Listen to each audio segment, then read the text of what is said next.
Ladies and gentlemen, the President of the United States.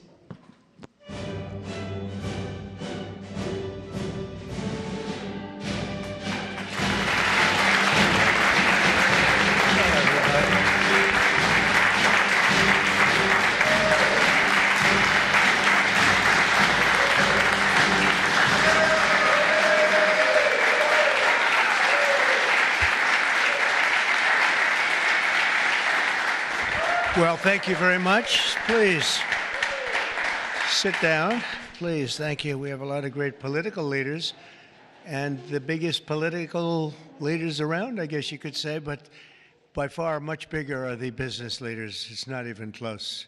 I say that to my friends, the politicians. You have the greatest business leaders in the world here, so it's an honor. And this week we're celebrating the most successful first 100 days of any administration in American history. We're thrilled to welcome to the White House dozens of the world top leaders of all kinds, but in particular business leaders. And since the election, the companies represented in this room have collectively announced more than $2 trillion in new investments, and we have a total of close to $8 trillion all told. And there's never been anything like that in this country. We've never had anything close.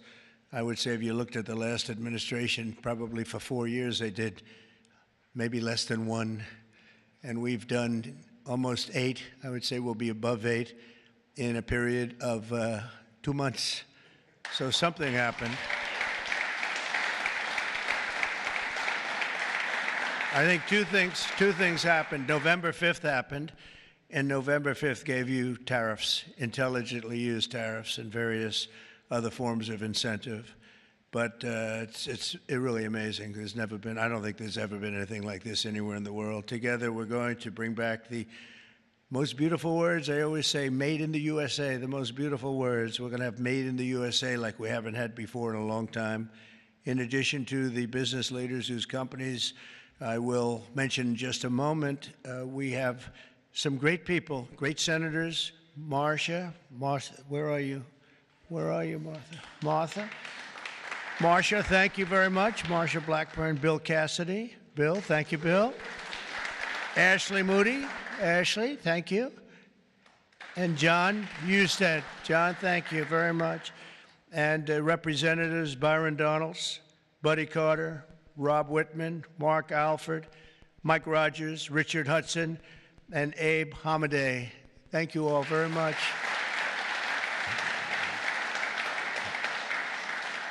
We have Mike Kehoe, governors, Jim Pillen, Kevin Stitt, Mike Dunleavy, along with numerous other members of my cabinet, and I want to thank you all for being here. How come my cabinet has such good locations? You should have given them up to the business leaders. We want their money, you know.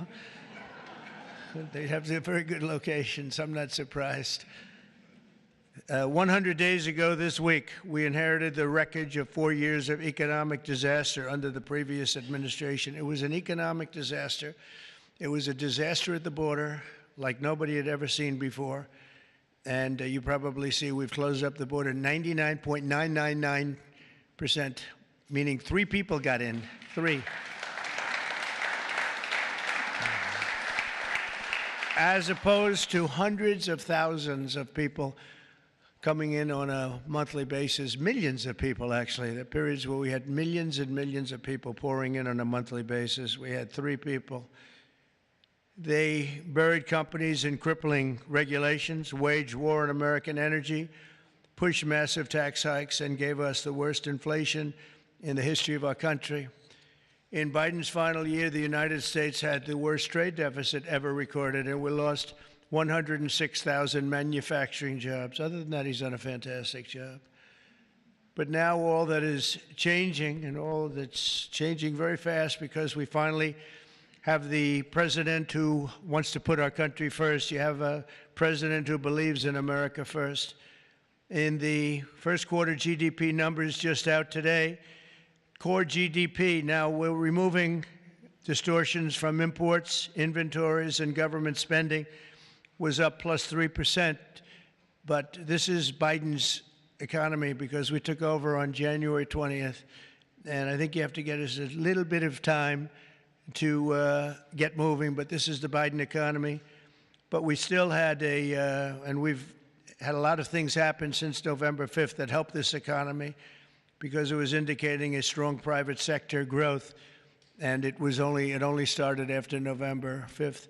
The private sector started really heating up after the election. Even though I wasn't there, people knew what we were going to be doing, and the private sector growth was actually very good. Very importantly, gross domestic investment was up an incredible 22%, which they had never seen before. Every new investment, every new factory, and every new job created is a sign of strength in American economy and a declaration of confidence in America's future. We really do. We've never seen anything like this. Even Samsung, whose name isn't mentioned here, but I heard that they announced this morning that they're going to be building a very big plant because they want to be able to beat the tariffs. It's the only way to beat them. The entire Trump economic agenda is about making it easier to do business in America, to create jobs in America, to hire American workers, and to build your factories here in America, not in China or any other country.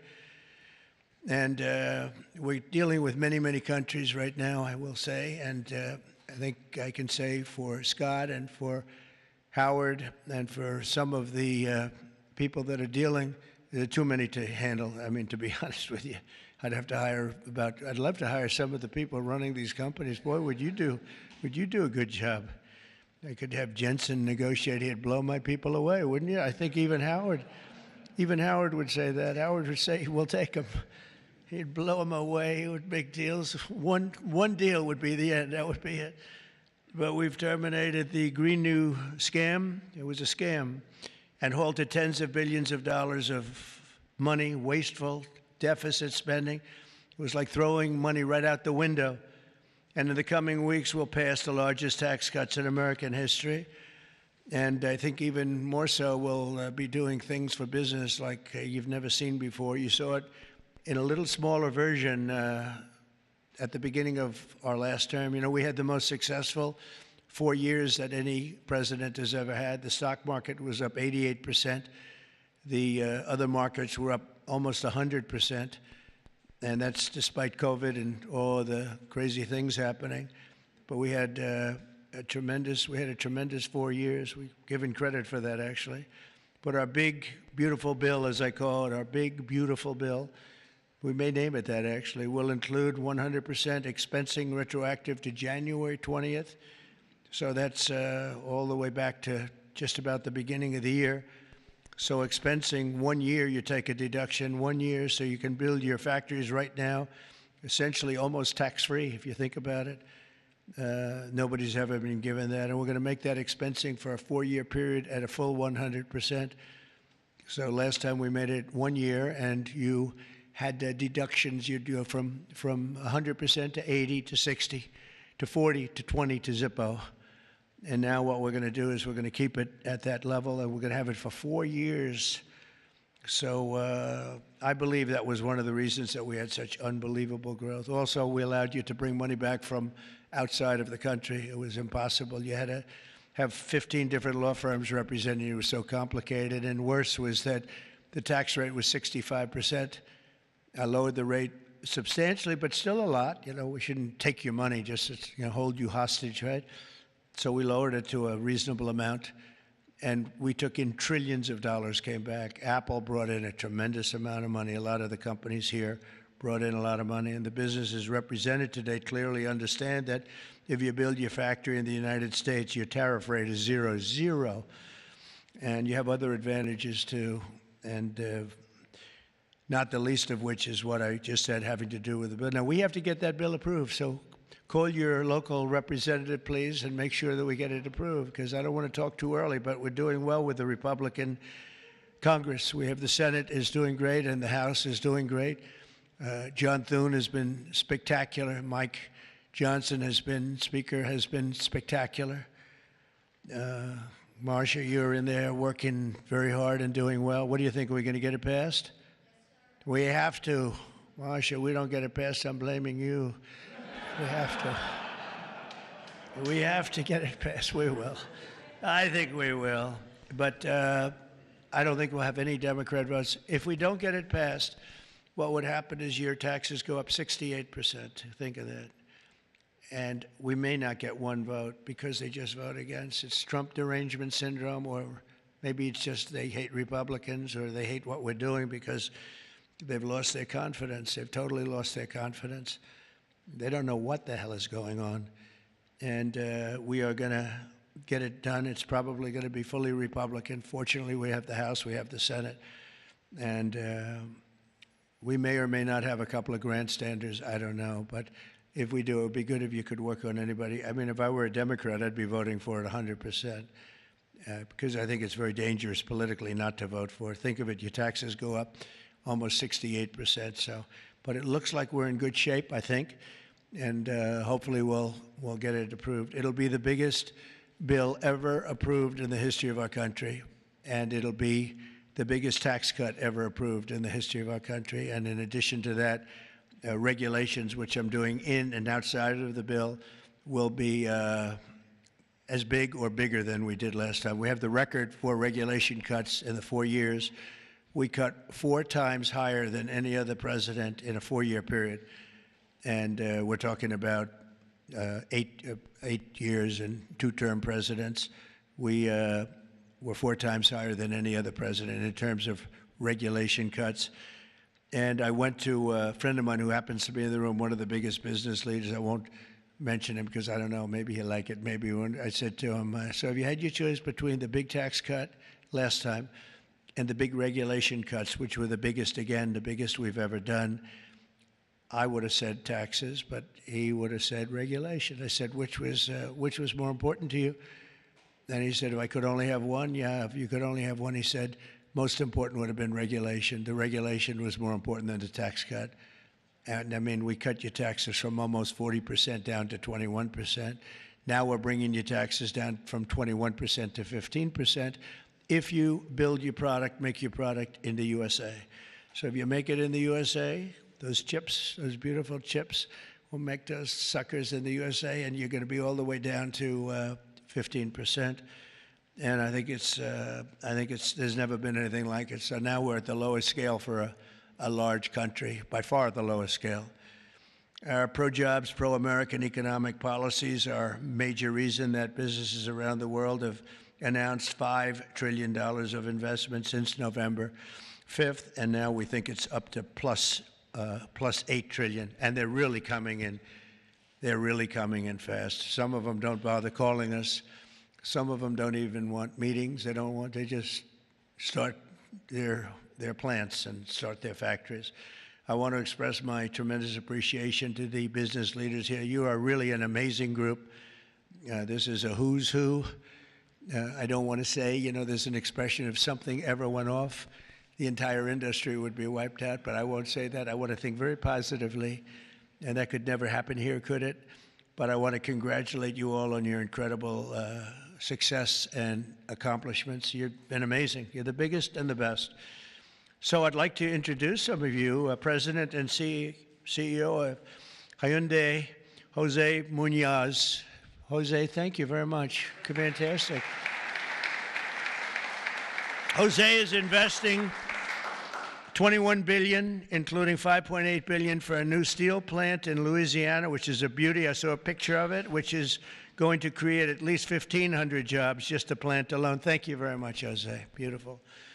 Chairman and CEO of global shipping giant CMA CGM, Rodolphe Sade. Thank you, Rodolphe. Thank you very much. Fantastic. Investing $20 billion in creating 10,000 new jobs at least. Thank you very much. It's fantastic.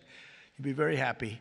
President and CEO of Toyota North America, Ted Ogawa, investing $88 billion. Where's Ted? That's fantastic. Thank you, Ted. That's fantastic. Ted's investing $88 million for car production at its West Virginia factory, which is a beauty. I've seen it, actually.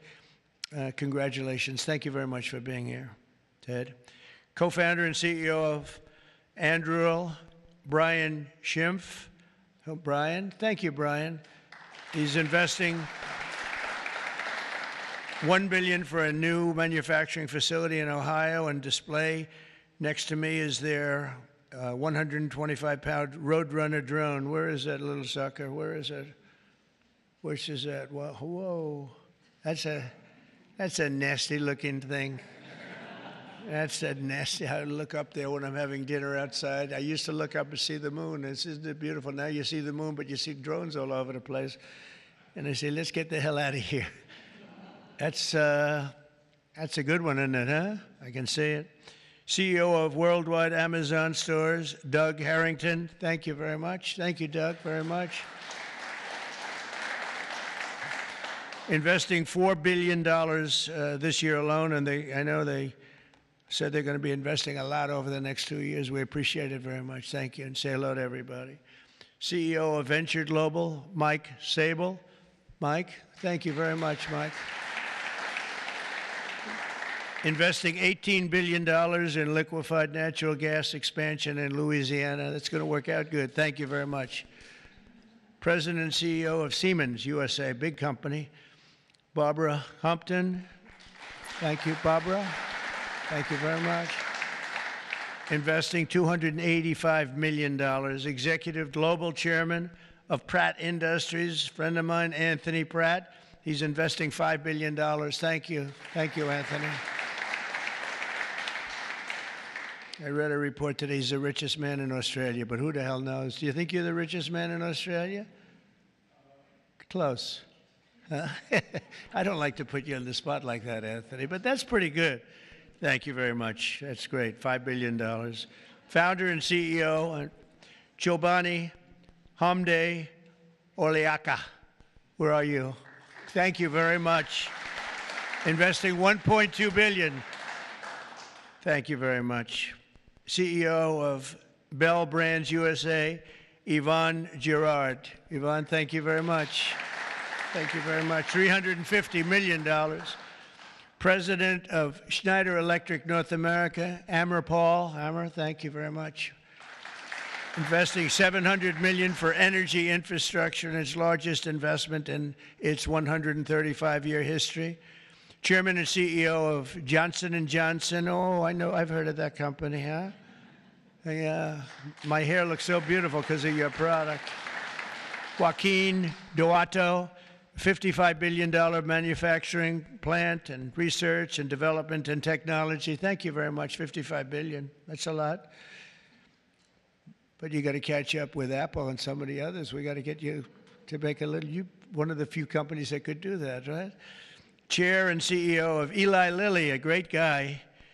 Every time I talk to him about drug prices, he sweet talks me.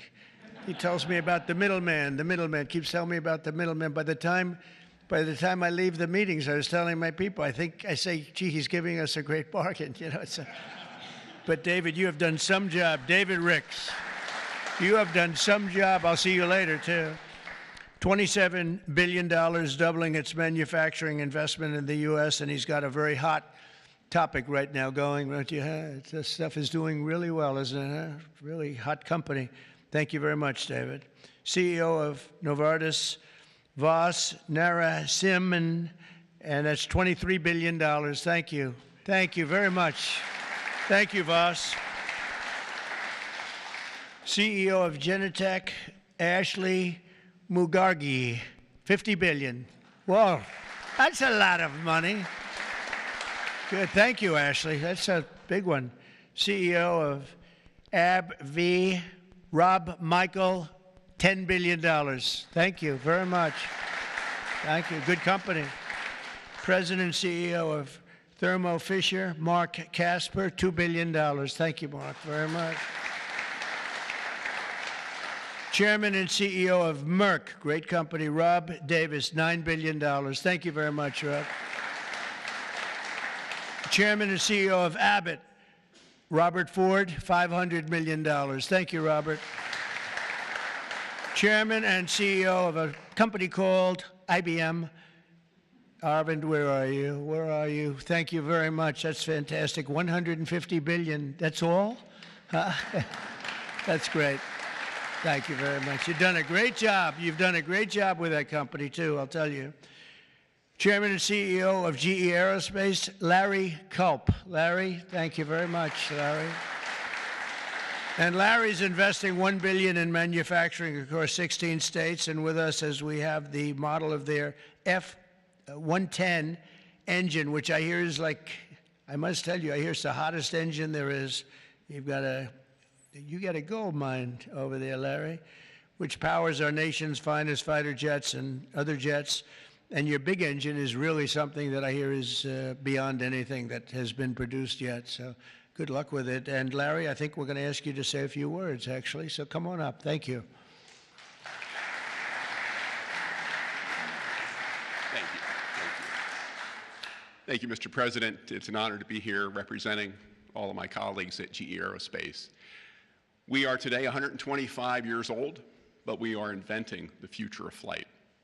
Today, we power 3/4 of the world's commercial airlines and nearly 2/3 of the U.S. military combat jets and helicopters. So what you see here with the F-110 powers 70% of the newest Air Force F-15s and the F-16s. I know you were in Michigan just yesterday. Yeah. This is the engine that will be under wing on the F-15EX Eagle II that the Michigan Air National Guard will soon be flying. We're excited about what's happening at our company. We're investing $1 billion this year, as the President said, across 16 states, not only in our manufacturing footprint, but with so many of the small and mid-sized businesses that constitute our supply chain. There's a lot happening. We're excited about it. Mr. President, thank you for what you're doing, not only to revitalize U.S. manufacturing, but helping ensure that the U.S. aerospace industry, one of our biggest net exporters, continues to lead the world in innovation. Thank you. Thank you. Great job. And he has done a really great job. You took over a slightly troubled company, and now you've made it hot as a pistol. So that's really an amazing job you've done in a short period of time. Also with us is Chairman and CEO of SoftBank, Masa. Where's Masa? Masa, come on up here, Masa.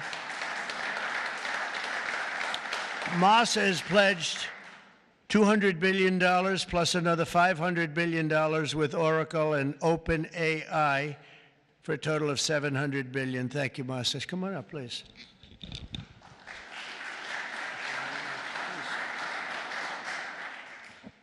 Well, first time of Trump administration, we made an announcement, commitment, $50 billion.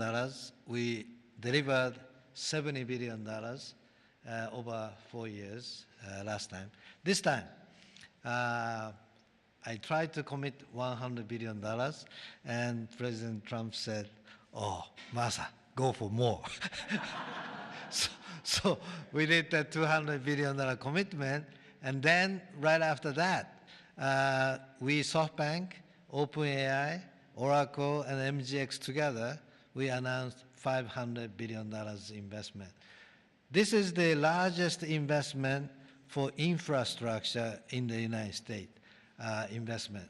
And I think this is more than the scale. The importance is this is the largest infrastructure for the AI, which is the future of mankind, I believe. It's going to change every industry, every way of how our mankind's lifestyle of the future.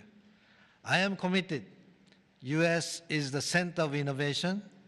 U.S. must continue the leadership of AI. Thank you very much. Thank you.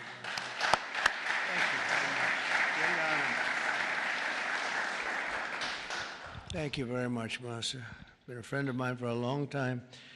These guys are mover. We got to say, you are really something. It's great. We appreciate it too. It's great spirit, great genius. Tim Cook from Apple is pledging, not only pledging, is committed to $500 billion. They're going to build plants all over the country, 7 or 8 different states. They've already started. And so I want to thank Tim. That's such a big investment for somebody that, you know, had them pretty much in one location, as you know. Now they're coming into the United States, I believe, because of the spirit and the tariffs and the incentives. So that's Apple for $500 billion. And one of the most brilliant men that you'll ever meet, a man that's done in a short period of time something that is incredible. He's the founder, CEO, and president of NVIDIA. Jensen Huang, he's producing up to 500 billion over the next 4 years to manufacture the most powerful AI chips entirely in the USA for the first time ever. Jensen, would you come up and say a few words? This is a smart cookie.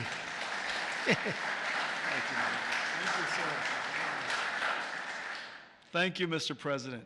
It's a great honor to be here. NVIDIA reinvented computing for the first time after 60 years. In fact, Ervin at IBM knows quite well that the computer has largely been the same since the 60s. The IBM System 360 described really quite perfectly the computer that we use today. Central processing units, operating systems, the separation of hardware and software, I/O subsystems, multitasking. All of the words that we use to describe computers today were really invented in 1964, the year after my birth. Well, after all this time, we've reinvented computers again. This is what a processor looks like. It's on the right there. People say it's a GPU. That's one GPU unit, and it's 70 pounds, 60,000 parts, 10,000 watts. In order to manufacture it requires probably a couple of hundred companies in the supply chain. It is so heavy that it requires robotics to do. It's so precise. And just to test a supercomputer requires a supercomputer. And we're going to build NVIDIA's technology, the next generation of that, all here in the United States. Without the president's leadership, his policies, his support, and very importantly, his strong encouragement. And I mean his strong encouragement. Frankly, manufacturing in the United States wouldn't have accelerated to this pace. Manufacturing isn't about low-cost labor anymore. Manufacturing is about technology. And most of the factories that build these systems today are the most advanced factories in the future. And we're going to use artificial intelligence and robotics and omniverse digital twin technology to make it possible for us to create the factories of the future. And we ought to build it. We ought to build it right here. The really amazing thing is that this computer is the engine of a whole new industry. And this new industry is called artificial intelligence. And this new industry is a manufacturing industry in itself. That's a factory machine. Just as several hundred years ago, the dynamo was invented, water would come in and electricity would come out. Now electricity goes into this machine and incredible tokens come out, artificial intelligence. In order for this industry to thrive, we need to build these systems, of course, but we also need a progressive growth and industry-oriented energy policy, which this president has really put his weight behind. I really appreciate that. Without energy, we can't possibly have new growth industries. And we now have the backing of the administration, the backing of President Trump to support the creation of a whole new industry. This industry is going to enable a whole bunch of other industries. What we now call the AI infrastructure is going to revolutionize every industry that we know. All of the many CEOs in the room today are great partners of ours for that reason. We're working on artificial intelligence for many industries, from healthcare to drug discovery to life sciences, financial services, education, so many different industries.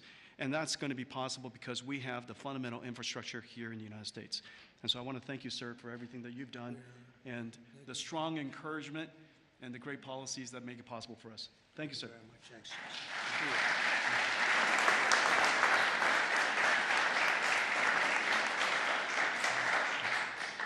Another brilliant man. You know, we have brilliant people here, and we like brilliant people, actually, but we have a lot of brilliant people in this group, and it's an honor to be with you. Past 100 days have been fighting to reclaim our jobs and bring our country back to a level that it's never seen before, and again renew the American dream, which is what we're doing. We have tremendous spirit. I don't know if you've heard, but it's become really quite a story. I see Pete's right over here, Secretary of Defense. We have the largest number of new enlistees or people enlisting in the military forces that we've ever had. And if you remember 6 months ago, we couldn't get anybody to sign up. That's a big turn in a very short period of time. And November 5th had a lot to do with that, and our Secretary of Defense and a lot of the people that you see sitting here really had a lot to do with that. There's great spirit. I can say that also with the police forces throughout the country. We're having a hard time filling them up. It's a dangerous job, but now we have waiting lists at almost every place. And that's an amazing accomplishment when you think. It's amazing.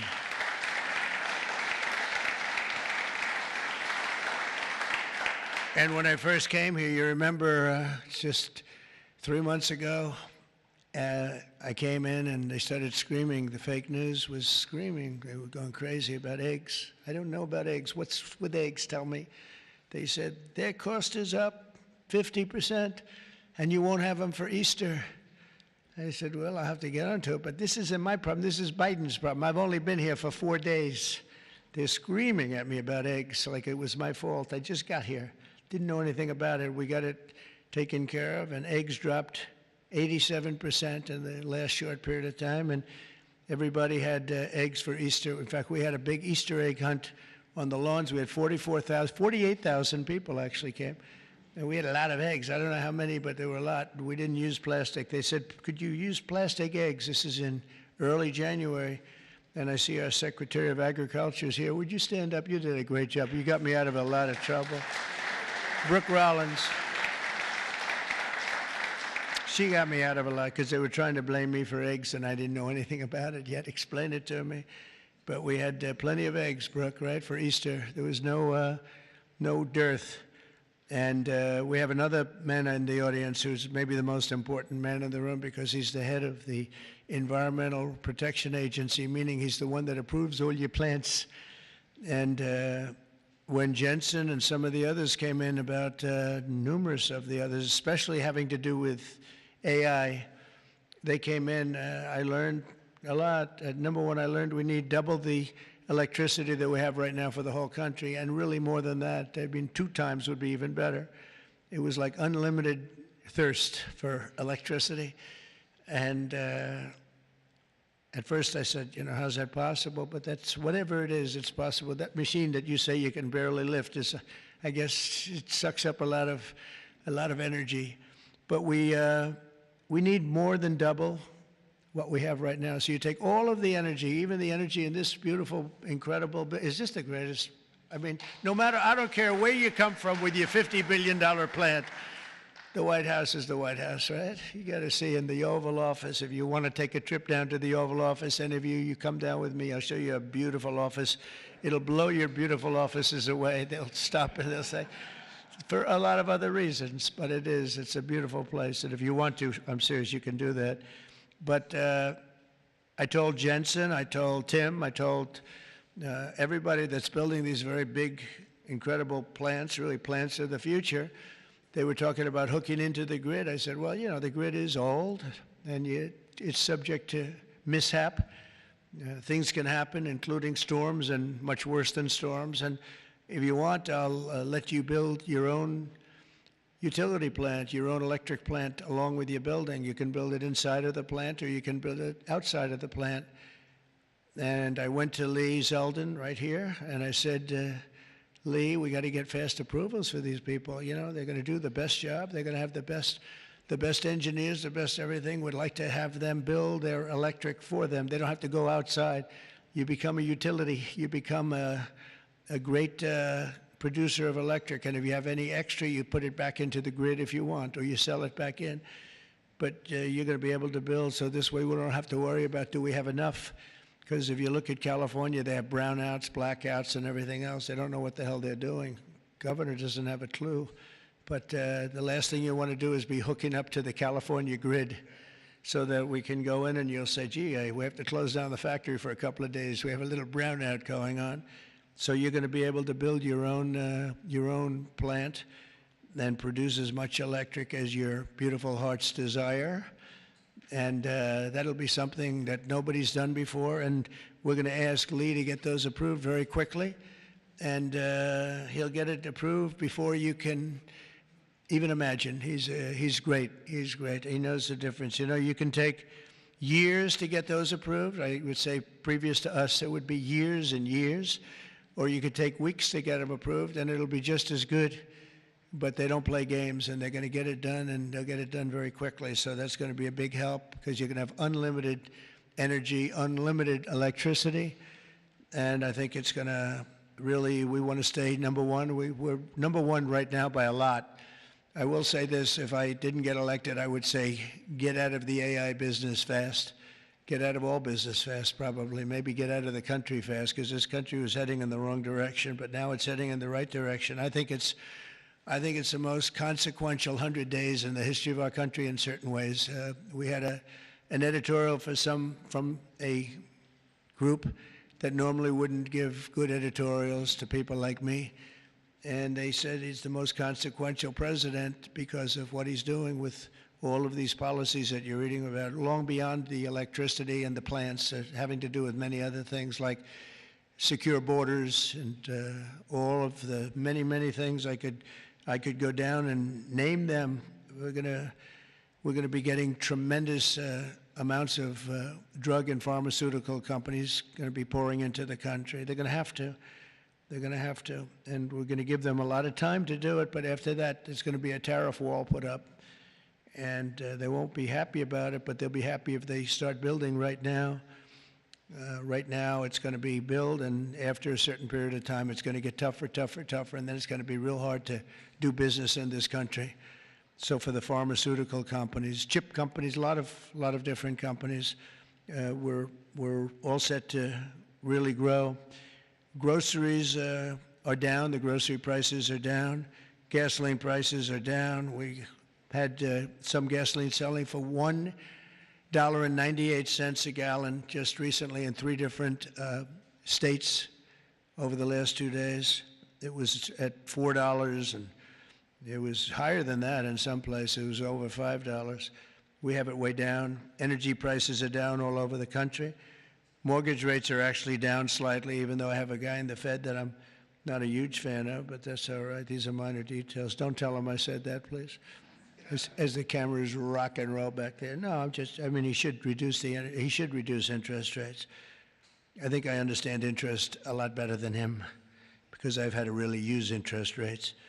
But we should have interest rates go down. It would be positive, but it's not going to matter that much because ultimately what we're creating has much more to do with other things than it does just pure interest rates. But it would be nice for people wanting to buy homes and things.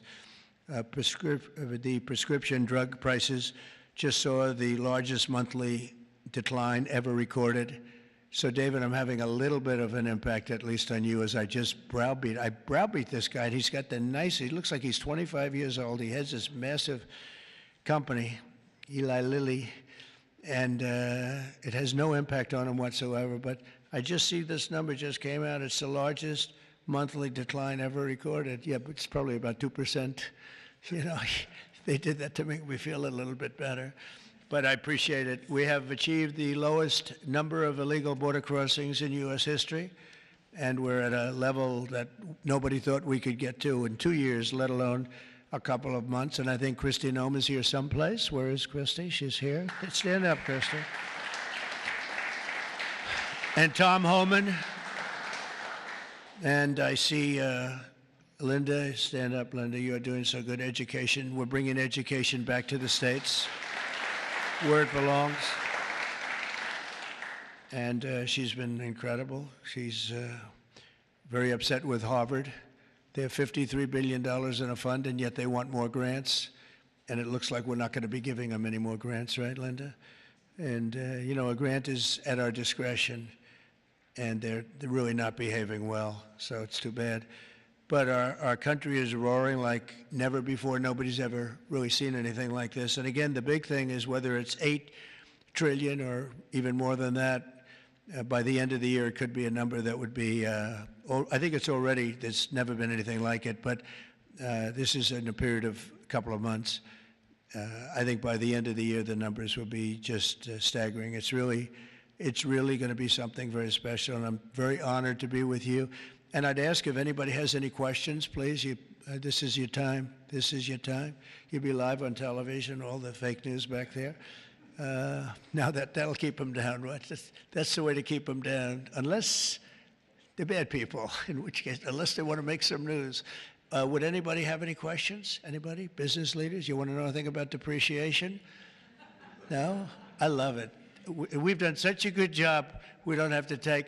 Howard, would you like to say a couple of words, please?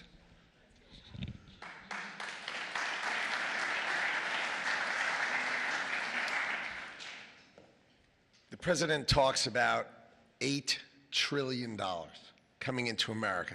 And there's only one reason it's coming in.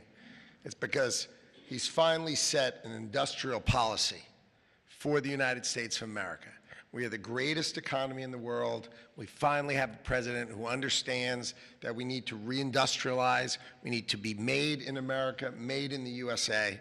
And you feel it. You feel it with these leaders. You feel it across all your peers. Everyone feels it. It's coming back to America, and we are going to be rocking. So thank you, sir. Great job. Great job. So thank you very much, everybody. And for the business leaders, if any of you would like to come down to the Oval and say hello, if you've never seen it, if you have seen it, just go home and enjoy your lives, count your money. But if you'd like to come down, I'm heading down there now. And again, thank you very much, everybody. Pam, you're doing a fantastic job. You're doing a fantastic job. Thank you very much. Thank you, everybody. Thank you.